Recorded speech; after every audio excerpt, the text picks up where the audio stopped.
This podcast is sponsored by Camera Museum of London and Tang Cigars at 44 Museum Street, London. Welcome to a Fish Out of Water podcast. This is your host, Richard Lipman. Today, we're interviewing Lynn Ruth Miller. Chapter 8, Overcoming Fear. People wonder how I can gather enough courage to get up on stage and speak to a bunch of total strangers. That's a minor challenge compared to the ones I've faced from the day I was old enough to take stock of my environment. I realized then that I was living with an angry mother who blamed me for her being stuck in a marriage she never wanted in the first place. When I forgot to put my hand in my lap when I ate, or when I interrupted her when she was screaming at Daddy, she would say, "I've had enough of you, Lynn Ruth.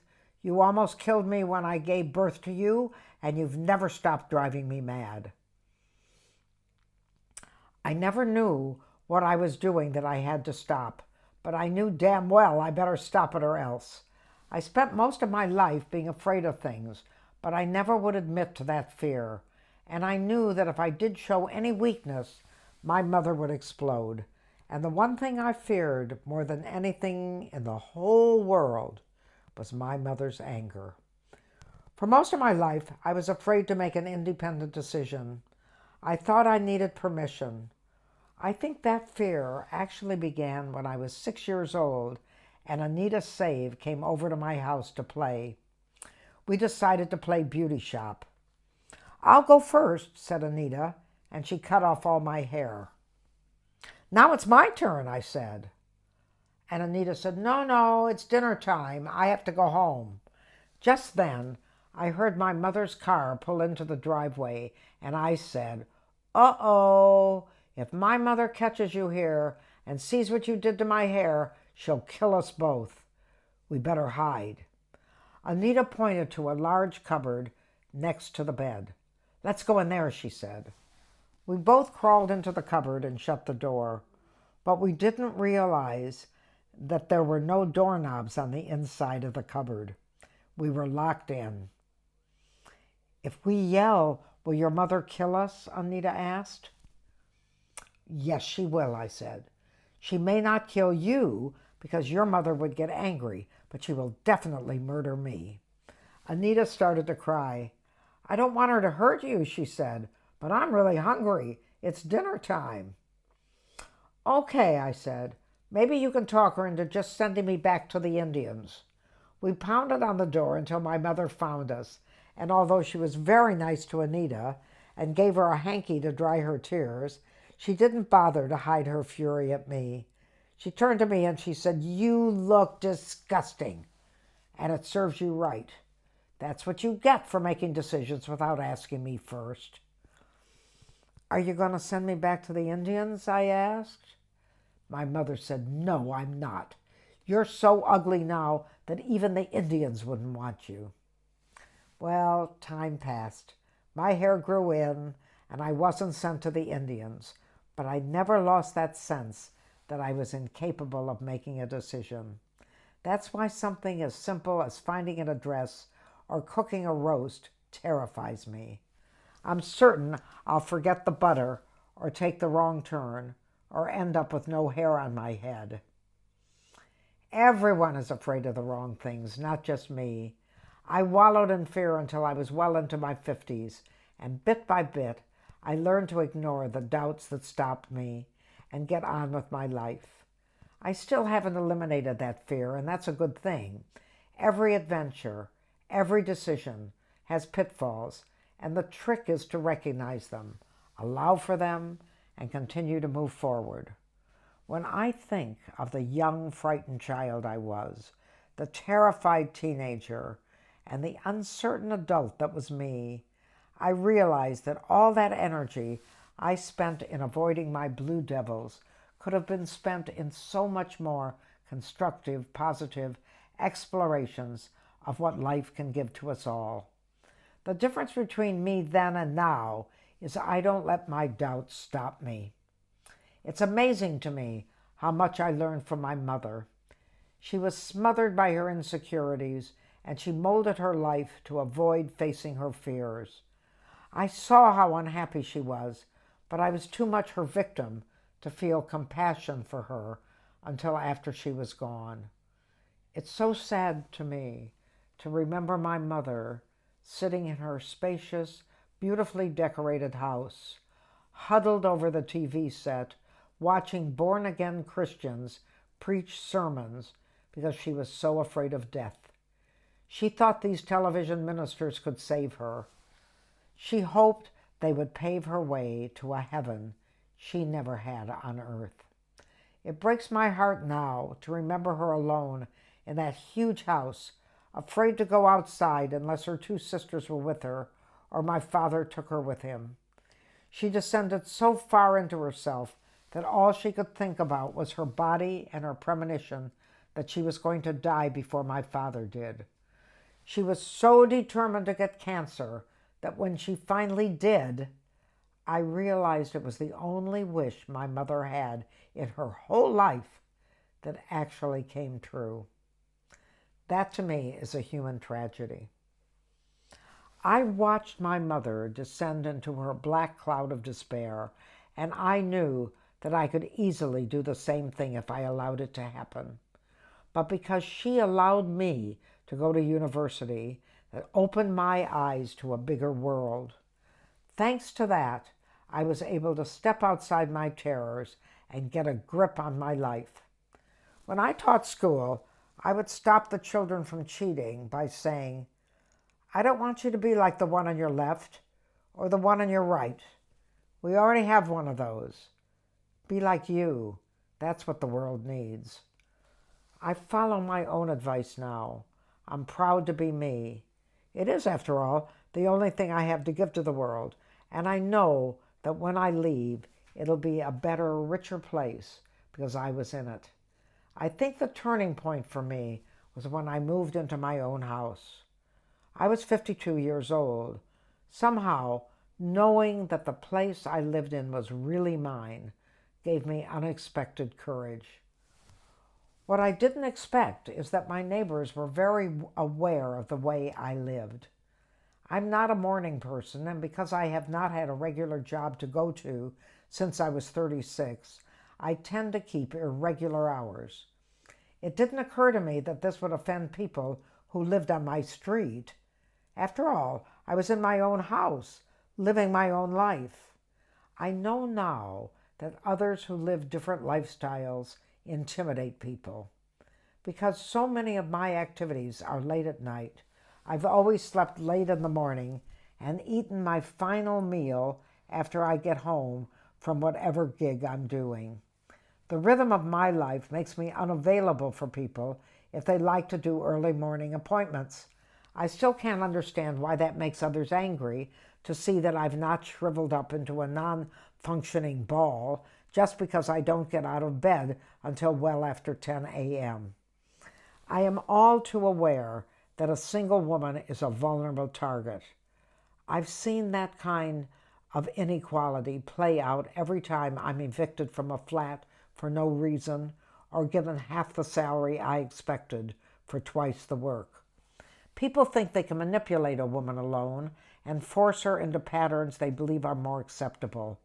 It's disconcerting for others to see someone prospering without restrictions they have set for themselves. Society has taught us that 2 by 2 is the way we need to live to be happy. When people see I'm content and motivated in my life, it seems to infuriate them. The older I get, the more apparent this penchant to be either ignored or overlooked becomes obvious. I've been the target of unexpected and unexplainable rage for most of my single life, but until I got into my own house, I never had the courage to fight back. Instead, I obeyed the demands of my oppressor. Diane lived next door to me. I particularly liked her 3 children, and they often came over to visit me. Her son Kevin was a special favorite of mine. He was about 15 years old when I moved into my house. I will never forget his coming to my house that first New Year's Eve after I moved in and asking me, What's sex like, Lynn Ruth? I had no children of my own, and I've never been given the talk by my mother. She let the school take over that responsibility. In addition, my own experience with an angry, demanding husband who smacked me around and a gay one who couldn't stand the sight of me didn't really equip me for explaining the psychological and physical ins and outs, literally, of sexual intercourse. However, I needed to say something to this boy who thought he would shock me by asking such an uncomfortable question. I told him what I believed but had never experienced. I said, sex is a physical satisfaction. Anyone can do it. But it's enhanced and enlarged when there's affection and respect. You can sleep with many women, Kevin, and it'll soon become the same old, same old. But if the two of you have an emotional and intellectual bond, it will become something new and exciting every time you're together. Instead of getting a confusing answer that would amuse him, Kevin heard something that made him reevaluate who he was and what he was feeling, and so we bonded.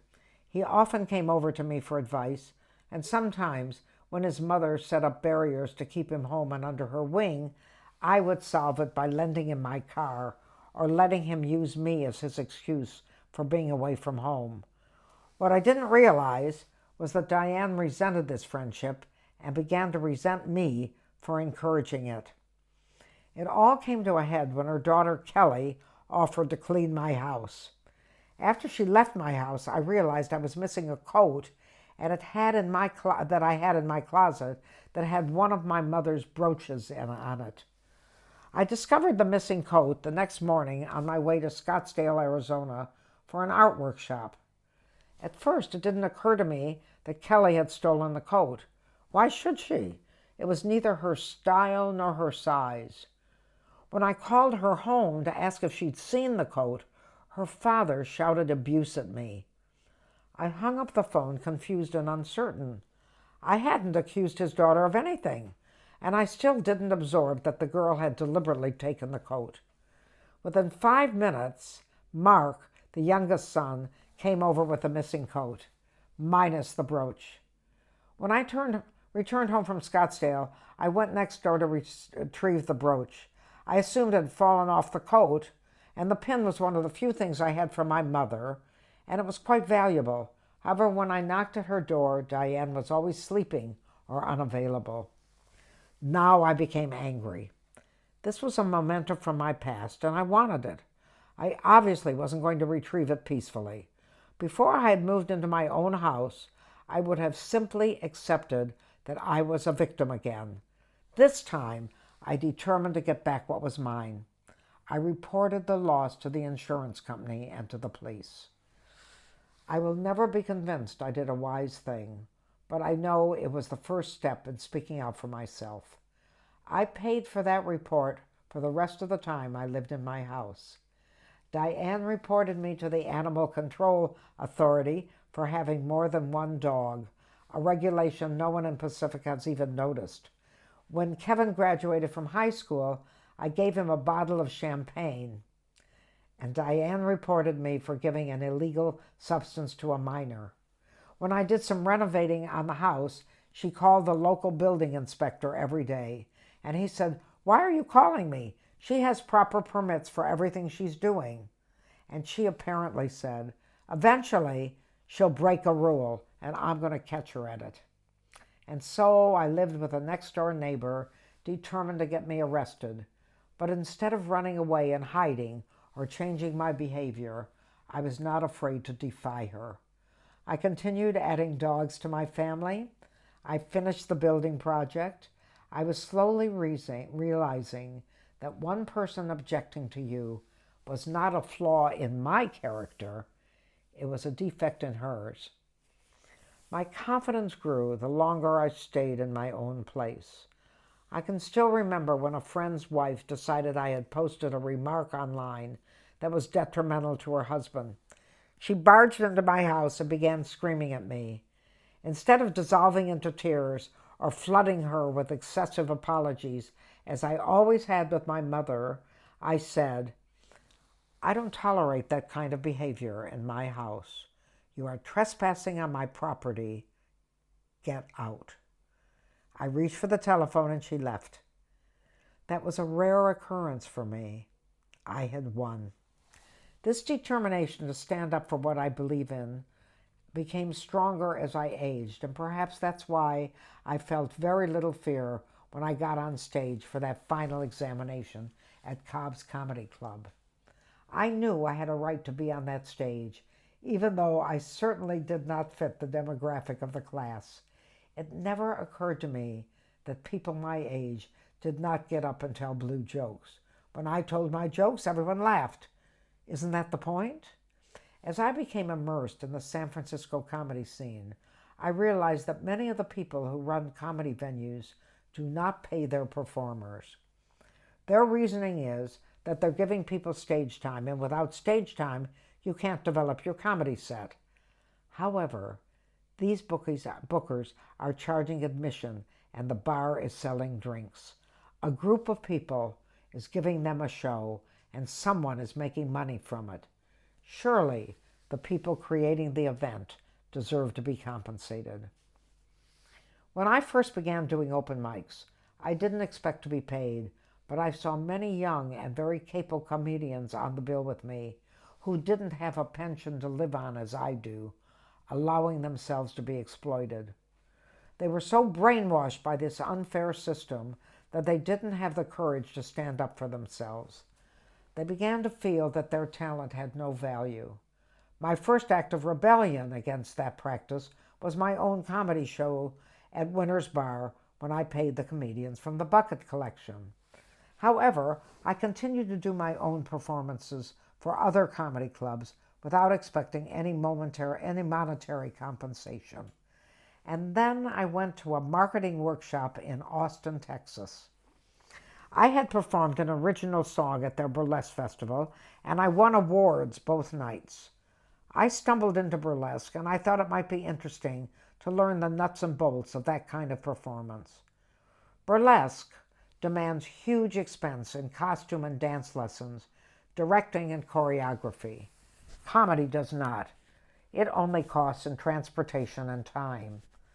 At that burlesque workshop in Austin, the leader said, "If you do a performance without demanding payment, you're depriving the rest of us who have invested thousands in our art from getting a paying job. Why should a booker pay someone when he can get equal quality for nothing?" And the penny dropped. I was a novelty performer in comedy and in burlesque. I was good at what I did. If someone could get me in their lineup for nothing, why should they book someone who demanded fair pay? I vowed never to do that to the others that I worked with ever again. Not long after that, I was booked by John DeCoven, a promoter in Pleasanton, California, for a Friday night performance. Friday night is the worst commute of the week in the Bay Area, and Pleasanton is a good 60 miles from Pacifica. During the middle of the day, it'll take about an hour to get there, but during rush hour, it takes as long as 3 hours. I was not being paid for that performance, even though John charged admission to his show. I called him the beginning of that week and asked if he would give me gas and bridge money to do his show. I fully expected him to say fine, since that cost to me would be at least $40 and I was doing his show for nothing. Instead, he was absolutely furious with me. He insisted that I had no right to ask for money for the privilege of being in his prestigious lineup. I thought if all of us who do his show would insist on payment, he would have to compensate us or not have a show. Someone had to make the first move, and I decided that someone was me. I canceled the gig. I doubt very much if that changed John's policy, but it made me realize that if I want to advance to a professional status, I have to demand payment for the work I do. I need to do that for my own self-esteem, and I need to do it for all the others who relied on their comedy to earn them a living. This all came to a head when I was asked to do an all-women's weekend of programming in San Francisco. The small theater for that show was something like a 20-person capacity, but it's great fun to do, and we all support it because its owner donates most of the money earned there to end worldwide female genital mutilation. When I was asked if I could headline the show, I was told we would each receive $20 per performance. There would be 2 performances each night. I promised to help book the show, and I promised each woman who accepted that she would receive $40 for the evening. However, the first night after I finished the evening, I was informed that I would only receive $20 for both shows, not for each one. Furthermore, I was only being paid because I was the headliner. I replied that I would return the next night only if I was paid and if the producer paid the other women. I confirmed my demand with an email. When I arrived that Saturday, I asked once again if all of us would be paid. I was told that would not happen. The other performers were sitting in that room, and they heard my request that they get the pay they were promised. And I said, well then, thank you very much, but I'm not performing tonight. I expected the other 4 women to follow me out, but not one of them moved. I was shocked. I made that stand for them, and for me, of course, and not one of them stepped up to the plate. I've carried this battle for comedians to be treated fairly with me to the United Kingdom. The comedy field there is glutted. There are so many comedians that bookers can book people for pennies and for nothing, just for the prestige of doing a show. And I will have none of it, and I lose lots of gigs because of it.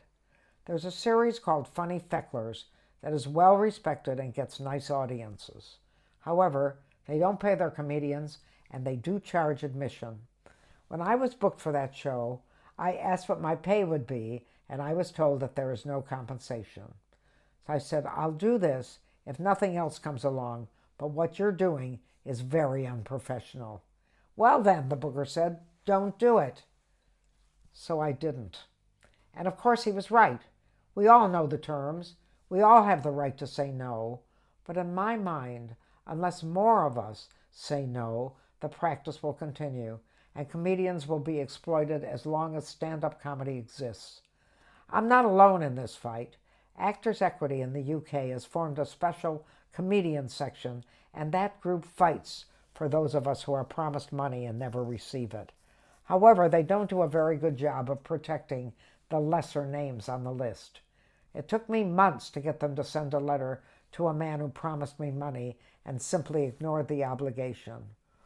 One booker deducted a substantial booking fee from my payment without telling me in advance.